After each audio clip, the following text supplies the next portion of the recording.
जय श्री कृष्णा। आइए सुनते हैं राधा अष्टमी की यह कथा। सनातन धर्म में भाद्रपद मास के शुक्ल पक्ष की अष्टमी तिथि श्री राधा अष्टमी के नाम से प्रसिद्ध है। शास्त्रों में इस तिथि को राधा का प्राकट्य दिवस माना गया है। राधा जी वृषभानु की यज्ञ भूमि से प्रकट हुई थी।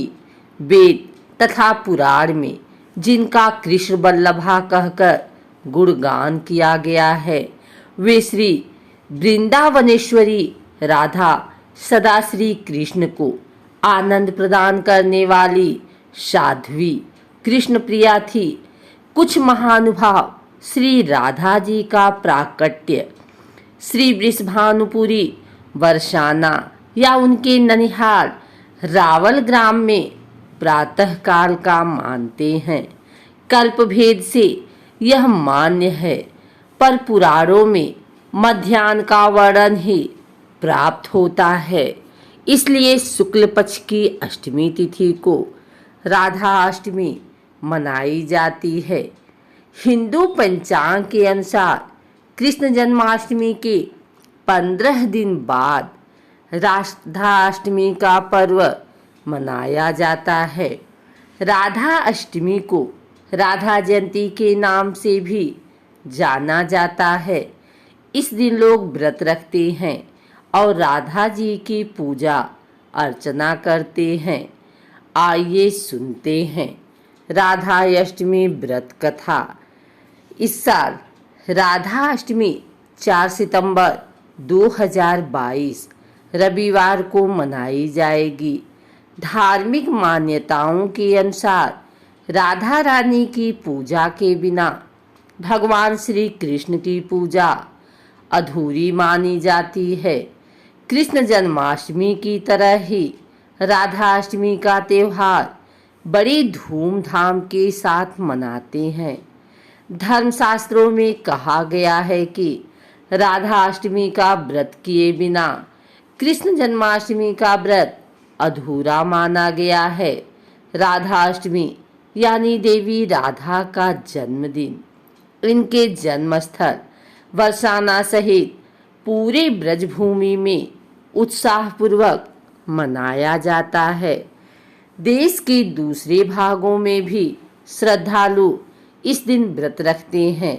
देवी राधा देवी माँ लक्ष्मी का ही अंश है, जो भगवान श्री कृष्ण की लीला में सहयोग करने के लिए प्रकट हुई थी। ऐसी धार्मिक मान्यता है कि देवी राधा के जन्मदिन यानी भाद्र शुक्ल अष्टमी से कृष्ण पक्ष की अष्टमी तक जो साधक देवी राधा की पूजा करते हैं और राधा मंत्रों का जप करते हैं, उन पर देवी लक्ष्मी की खास कृपा हो जाती है। पौराणिक कथाओं के अनुसार राधा माता गोलोक में श्री कृष्ण के साथ निवास करती थी। एक बार देवी राधा गोलोक से कहीं बाहर गई। जब वापस आई तो देखा कि कृष्ण भगवान गोलोक में नहीं हैं। उस समय भगवान श्री कृष्ण अपनी एक सखी विराजा के साथ गोलोक में घूम रहे थे। यह बात जब राधा रानी को मालूम हुई तो उन्हें गुस्सा आया और वो सीधे उनके पास पहुंच गए।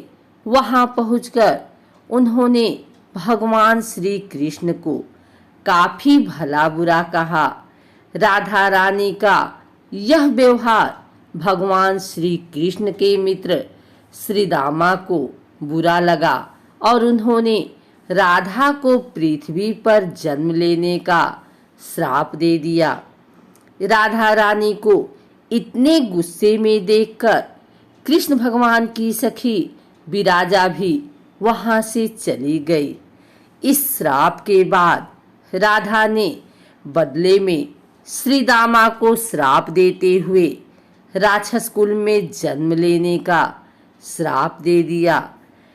राधा रानी के द्वारा दिए गए श्राप के कारण ही श्री दामा का जन्म शंखचूड़ दानव के रूप में हुआ था। दानव में जन्म लेने के बाद भी भगवान विष्णु का अनन्य भक्त बना। वही दूसरी ओर राधा रानी ने भी पृथ्वी पर वृषभानु के घर पुत्री के रूप में जन्म लिया, लेकिन राधा रानी वृषभानु जी की पत्नी देवी कीर्ति के गर्भ से नहीं जन्मी थी। दरअसल जिस समय श्री दामा और राधा रानी ने एक दूसरे को श्राप दिया, तब भगवान श्री कृष्ण ने राधा रानी से कहा कि आपको पृथ्वी पर देवी कीर्ति और वृषभानु जी की पुत्री के रूप में रहना है। इसके आगे भगवान श्री कृष्ण ने राधा रानी से कहा कि जब आप विवाह के योग्य हो जाएंगी तो आपका विवाह मनुष्य के अवतार में रायाड़ नामक एक वैश्य से होगा। हालांकि वह भी मेरे अंशावतारों में से ही एक होगा। आप धरती पर भी मेरी प्रियतमा बनकर ही रहेंगी, परंतु हम दोनों को वहां बिछड़ने का दुख सहना होगा। हे राधा रानी, अब आप धरती पर जन्म लेने की तैयारी करें।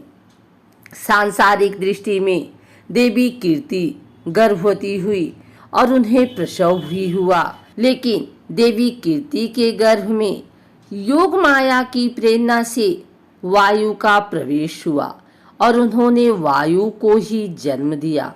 जब वह प्रसव पीड़ा से गुजर रही थी, उसी समय वहां देवी राधा रानी एक प्यारी सी कन्या के रूप में प्रकट हो गई। जिस दिन रानी प्रकट हुई वह भाद्रपद शुक्ल पक्ष की अष्टमी का दिन था, इसलिए भाद्रपद शुक्ल पक्ष अष्टमी को राधा रानी अष्टमी के रूप में जाना जाता है। इस दिन भगवान श्री कृष्ण और राधा रानी की पूजा की जाती है। इस व्रत को करने से हमें सभी सांसारिक सुख आनंद प्राप्त होते हैं। मान्यता के अनुसार इस व्रत को करने से धन की कमी नहीं होती और घर में बरकत बनी रहती है। अगर आपको हमारी वीडियो अच्छी लगी हो तो इसे लाइक करें, कमेंट करें, शेयर करें। हमारे चैनल भक्ति गाथा को सब्सक्राइब करके बेल नोटिफिकेशन ऑल पर सेट कर लें, ताकि आगे आने वाली वीडियो सबसे पहले आप तक पहुंच सके। धन्यवाद।